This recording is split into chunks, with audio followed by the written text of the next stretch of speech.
So I'm always going to look at it because there's new ways of thinking, there's new technologies, there's new information that comes, and we want to be able to adjust and iterate on that.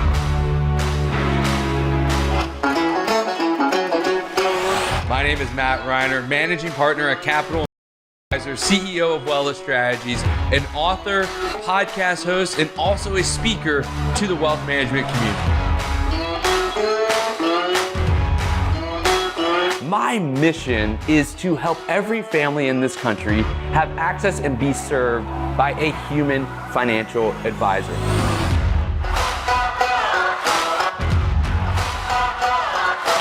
That we all have to live in the moment and not try to force progress too quickly. Let it happen and commit to a long-term strategy in your life, in your business, and in your investment portfolio.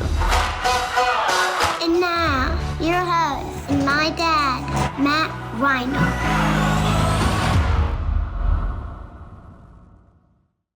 Welcome to another episode of the Future Proof Advisor podcast. I am so thankful and appreciative that you're joining us here, where we are looking to explore ways to help us ensure that we are constantly elevating the client experience, where we're engaging our teammates and our employees on a high level, and that our bottom lines are growing. But more importantly, it's all about how do we shift from being reactive to change to being proactive about change. And as we've talked about, my whole vision for the Future Proof Advisor is something that's built on three characteristics. It's about your mind. You have to create a mindset that allows you to explore, to be curious, to be open to failure. Once you have that, then you can create leverage through processes and performance metrics, etc. And that leverage then allows you time and opportunity to go and explore the future. And if you don't have the mindset, then exploration and innovation are going to be short-lived because it is hard. It's difficult. There's a lot of failure. That's why you have to start with the mindset. And then if you don't have leverage, you're never going to have enough time to go and create space to explore and innovate. That's why you have to have leverage. And that's why it all merges together to do what I believe is necessary for the future-proof advisor. Today, we are exploring a brutal reality. Yes. It's a reality that we all likely know, but we hate to admit it. It's an admission that despite knowing makes all the good we have done look more like luck than our own action. And we don't want that. We don't want to come to that reality. But that reality is that timing and luck have a greater influence than we like to give it credit for. When good things happen, we take credit. Bad things happen, we push it on something else, which is why we are exploring the idea that we have less influence over outcomes than we actually believe. And so, throughout the conversation today, we are going to explore how randomness and luck play an integral part in every outcome. And this is true whether you like it or not. So I'm just telling you that. We're also going to dive into the idea that for us to reach an outcome, any outcome, I argue, we must rely on another party, which makes getting the outcome that we desire even more out of our control. And then we're going to wrap up the conversation by looking at what we should be focusing on. And spoiler alert, it's not the outcome. And we're also going to explore why we have so much trouble looking at anything but the outcomes. It's not because of you. It's innately in all of us. So it's not an individual person thing. It's in all of us. I hope that through this podcast that we're going to navigate the challenge to balance these natural tendencies of focusing on outcomes while also focusing more on what is in our control, right? A lot of people talk about controlling the controllables. That's what we're going to talk about. As humans, we are master rationalizers. I always say that, we are really good at rationalizing. We navigate life with this deep desire to be accepted and viewed as valued, whether we want to be viewed as valued internally by ourselves and our own mental, back and forth, or we want to be viewed as valued and accepted by others, or it's a combination of both. I'll raise my hand. It's a combination of both the challenges that I faced with value and acceptance, and I've had to navigate that, which is what I share in these pods is my journey. I'm not perfect at any of this. I just want to be very clear on this. I struggle with it mightily. And that's why I like to talk about it and explore it because I want to solve it for myself as well. So The idea of master rationalizers is that when an outcome is positive, we tend to assume that it was due to our own skill, our own hard work, our own intellect. But when an outcome is negative, it's all about bad timing, bad luck, other external factors. I mean, why did Joe Smith do that? That was not nice. He messed it all up for us. That's what tends to happen. And we rationalize our outcomes to ensure that our deep desire of acceptance and being valued is shown in the best light. We don't want to have our internal beliefs proven wrong or our external credibility ever impacted. So we must rationalize in order to not allow that to happen.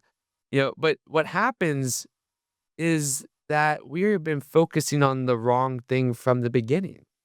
That our value, our worth, our acceptance isn't seen in the outcome, but rather the process towards the outcome. And lessons from that outcome help to evolve us for our next process and make us have better ability to control what we can control in our next process that is driving towards a desired outcome.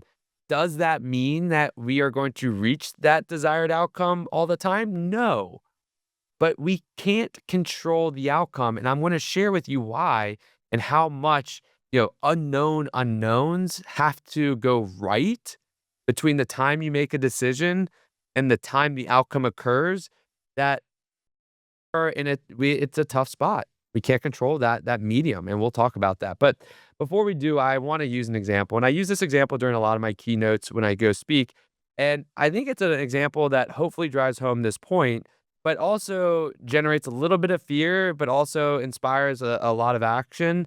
And I think that this one is one that tends to be a success when I talk to large groups. And I'm going to tell you what it is, and you're going to say, well, I already know that story, but I want to look at it from a different angle. And it's the story of Blockbuster.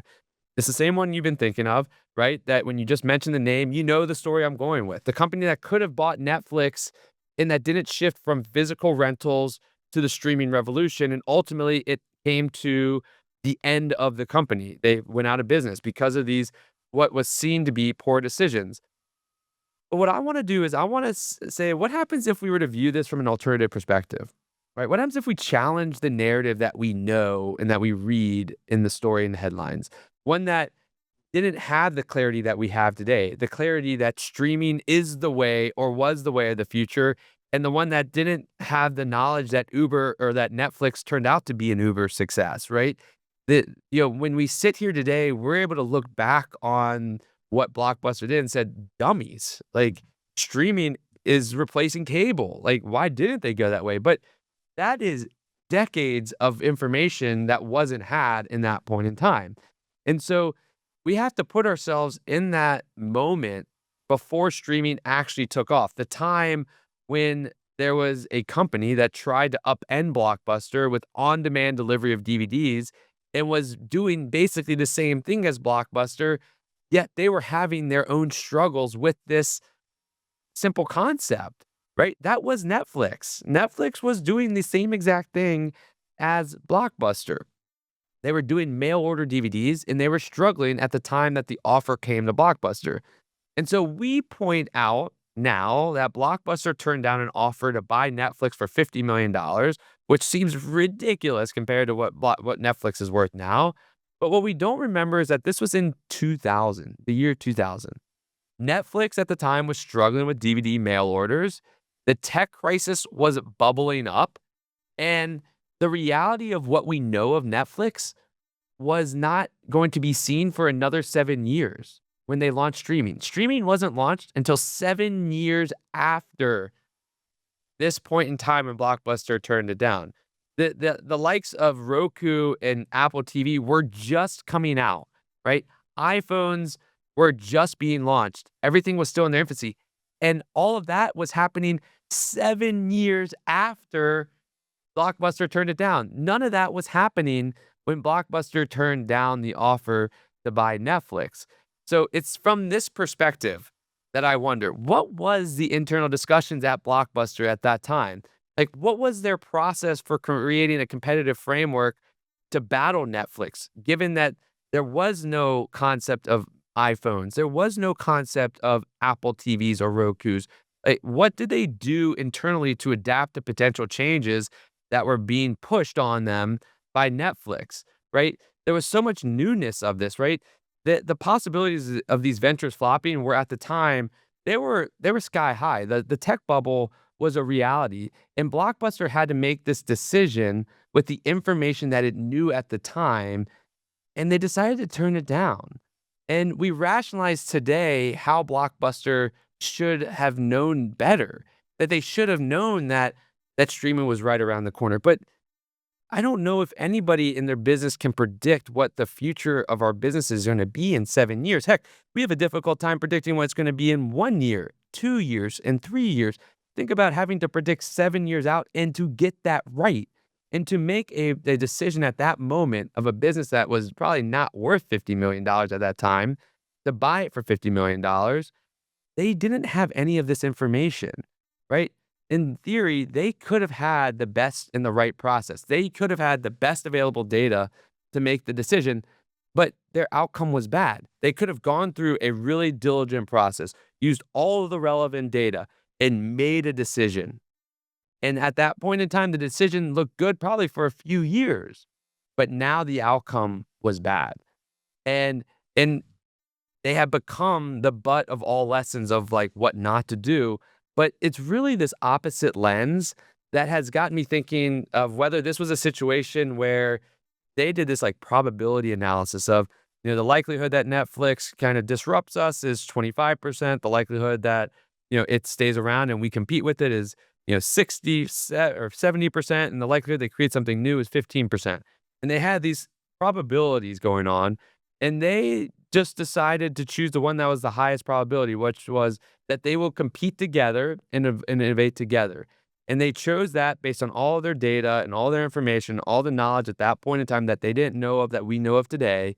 And they made that. Yet the one that hit, the outcome that hit, that was the most severe, was the lowest probability. And so was that the process they went through, or were they just clueless? And I think that it's easy for us to point to the outcome and say that they were clueless.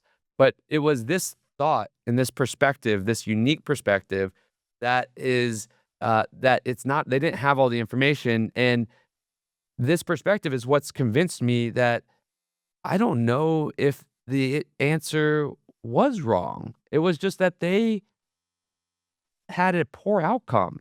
The outcome doesn't relate to the process. And that we have to find a way to separate this.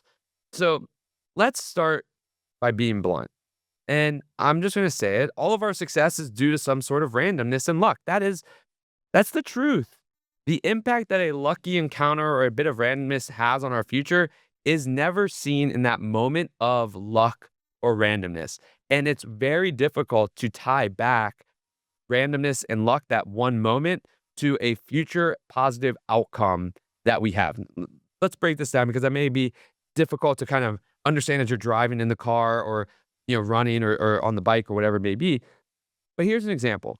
Let's go through this hypothetical. One day we end up at the bar. Maybe it was a long day or we got into a fight with our significant other. So we head to the local bar. I was going to write pub or say pub, but I'm not. This is English here. And we grab a drink. Our full intention at that moment was to grab a drink, to cool ourselves down. We want to sit at the bar, have a moment between just us and our drink, and that's it. But that moment gets interrupted. Another person happens to come up. On a full open bar, they decide to sit literally right next to us, which probably frustrates us. I know it frustrates me. They sit next to us at 4 p.m. on this day that we're trying to just calm ourselves down, and they order something similar. And it all starts with a question by the other person to you. What brings you here? And all of a sudden, you make one decision. You make the decision to open up. And 2.5 hours later, you both are deep in conversation. One thing leads to another, and you happen to enjoy the conversation that you have, and you continue to chat through text messages, and you'll have lunches together, and you meet at the same bar to have drinks. And next thing you know, 6, 12, 18 months later, you lose your job. So you ping your seemingly longtime friend, and you do what brought you close together. You meet up for a drink. And at this point, you've never really talked about families, but then he reveals that his dad is a multi-billionaire and is looking for someone to help him start a business within a vertical for which you are extremely knowledgeable. You meet your friend's dad. He finds trust in you and trust that you're the person to go and help make his vision a reality. And the business goes off. It ultimately goes to IPO and creates billions in value. That one fight, that one decision to go to the bar, that one decision to not tell the person to back off at the bar, but that random person led to your opportunity. And your skill and intellect, yes, around the opportunity led to that to blossom, but the path there was built on randomness and luck. You could have all the skill and intellect in the world, but if you're not given the opportunity, it's never going to blossom. And so despite our desire, we always look at the most successful people in the world and we want to learn from them and we want to replicate them. Like we always love to read like the 5 hacks to that the billionaires do. And it's like, wake up at 4:30 in the morning and don't ever drink and do this, like sleep rituals, how to eat, all this stuff. And we always try to replicate them. And we think that that's going to lead to success. But here's the one thing that we cannot replicate: luck and randomness. And it's luck and randomness that was impactful to position them for the success they had. And they can tell you all the things that they do, but we all have a difficult time tying back those random moments in time that ultimately gave us the opportunity to get to where we are. And those are the things that we can't replicate. I like the analogy of the sense of saying, we can be the best sailor in the world, but without the right wind, we will stay in the same place, right? We all need a bit of luck and randomness to be the wind in our sails towards success. Otherwise, we have skill and intellect, but we're not going to reach the same success as another person. Bill Gates is super intelligent and super smart, but he also had a lot of luck in meeting the right people and having an ability to get exposure to computers early on in his life. Now, would he have been successful without that? Maybe, but you can't definitively say yes. And that's where randomness and luck plays into it. The next thing it really is that for us to reach a desired outcome, there is the need to have another party involved. Think about it this way: whether the outcome is to convince someone to buy from you or even to convince your future self to take a specific action, right? We've talked about you present self versus future self. And you're like, I'll just pass this burden on to my future self. Like you still have to convince them to reach that desired outcome. There are other parties outside of you involved. You could be the best salesman in the world, but the other person has to make the decision. And you can try to convince them and whatever you want, but those other parties are not able to be controlled by us. No matter the tools and the skills and the sales tactic books you read and how hard you try, it is the other person has to make that decision for you to realize the desired outcome that you wish for. It's like a game of poker, right? I could have the best hand in the world and I could have a great strategy for playing it. I could play my strategy exactly as I had planned.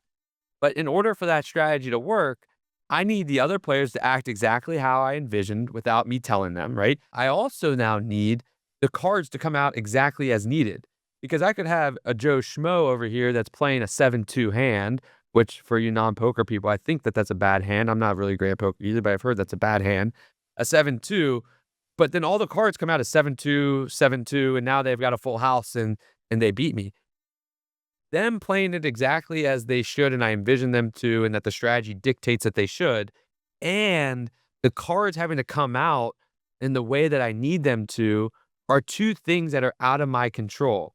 And despite having the best setup and the best strategy, my outcome is out of my control.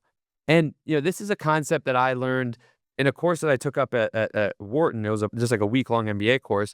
But it was taught by Annie Duke, who used to be a professional poker player. And she's also authored many great books, but the one that I really love is called Thinking in Bets. I loved how she explained the framework for decision.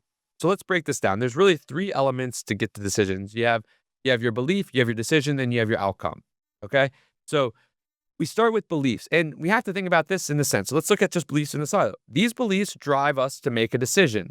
In between beliefs and decisions, there's a bunch of imperfect information, right? The decision is driven based on how we interpret data, which has inspired how we view the world.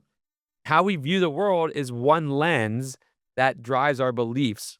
So we then make a decision, and then comes the outcome. But between a decision and an outcome, there are many things that are out of our control. And it is in this gap. Once you make the decision, you have relinquished control.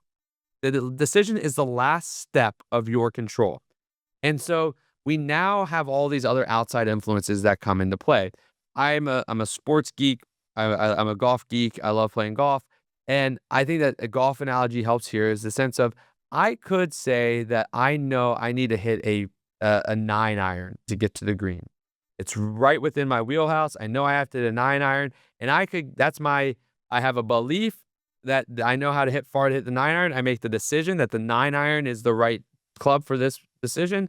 I then go swing and I hit it perfectly. But then a gust of wind comes up and knocks down the ball. The belief in the decision were intelligent because it's based on experience, but the outcome was bad. So does that mean that I need to alter my beliefs and my decisions in the future? No. It's that the outcome was influenced by something unforeseen and uncontrollable, which was a piece of luck. It just happened to be bad luck at that time.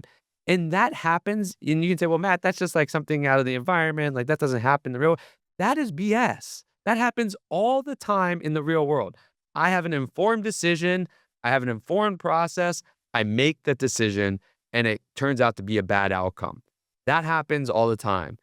It is out of our control. We are dependent on others and other forces for our decisions to equate to good outcomes. And that is where it becomes difficult for me to think that we can judge success and value and acceptance on outcomes when so much of that outcome is out of our control. When you have a world where outcomes are driven by randomness and luck, we must invest in what we can control and refine that. And the process is what we control. We always need to use outcomes to help us refine the process and where we should focus.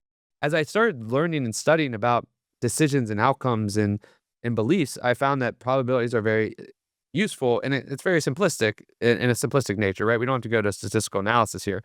But when I think about decisions, I think about them like a lot like a science experiment. In a science experiment, we make a hypothesis, and even if we prove the hypothesis, we haven't proved that it happens 100% of the time.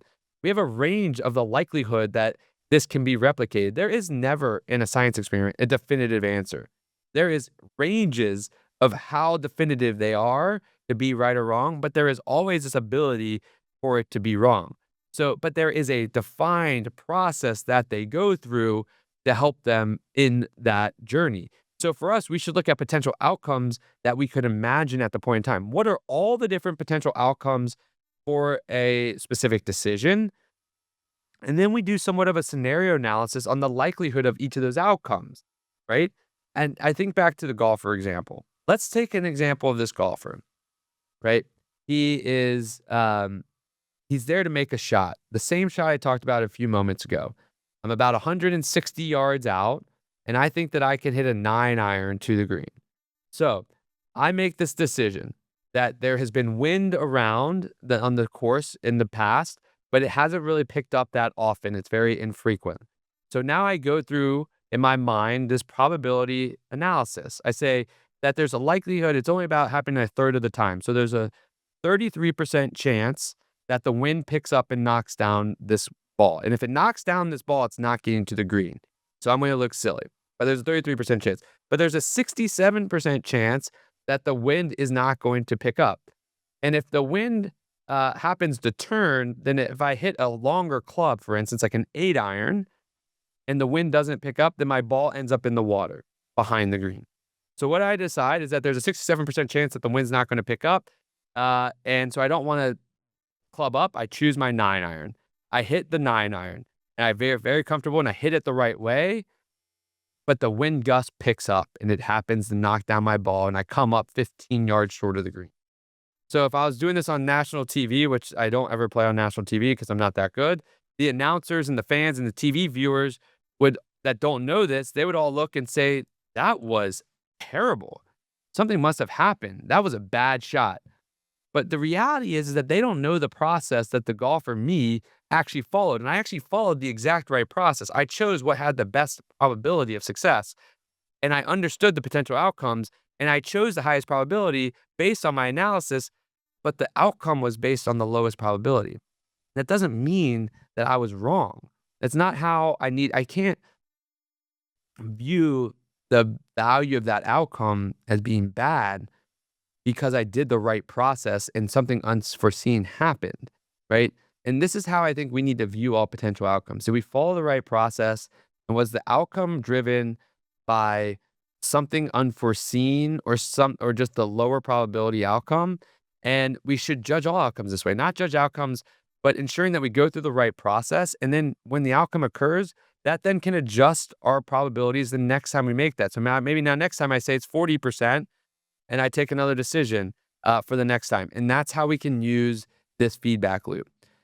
Our culture and our minds force us to look at outcomes, right? We are rewarded for positive outcomes, and we never really get rewarded for the process. I don't know a time when someone said, you get a raise because you followed the right process. You just had consistently wrong outcomes. Doesn't happen, right?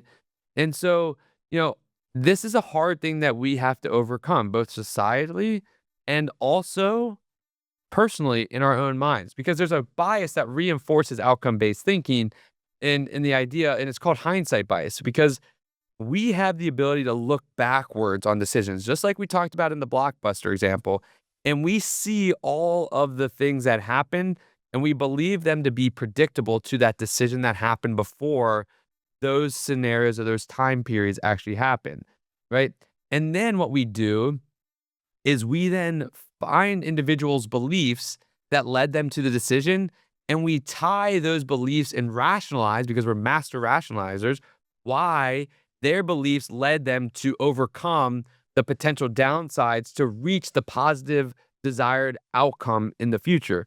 Do you see how this is spewing and skewing our perception? We're using new information that we never had in the moment in time because we are on the other side of the moment and we have all this new information. But we didn't have all that information in the moment that we made that decision. One thing, I'll just give you a quick trick to help you better understand what you're deciding and what you're thinking in the moment is journal. Journal in the moment. Write down what your decision is. Write down what you're thinking and why you're making that decision, and then go make the decision. And then after the outcome, good or bad, go look back at your decision. And don't rationalize for it. You have all the reality for it, right? The other bias here that comes to play is the idea of overconfidence. Overconfidence is this idea that we inherently attribute our positive outcomes to our skill and our negative outcomes to bad luck, right? A good outcome happens. We then assume that that process that we did was the reason that outcome happened. So we continue to replicate that process, assuming that replication is going to give us the same outcome, but we overlook the impact that randomness and luck has. All right, to wrap this up, I want to just say this. Outcomes don't not matter.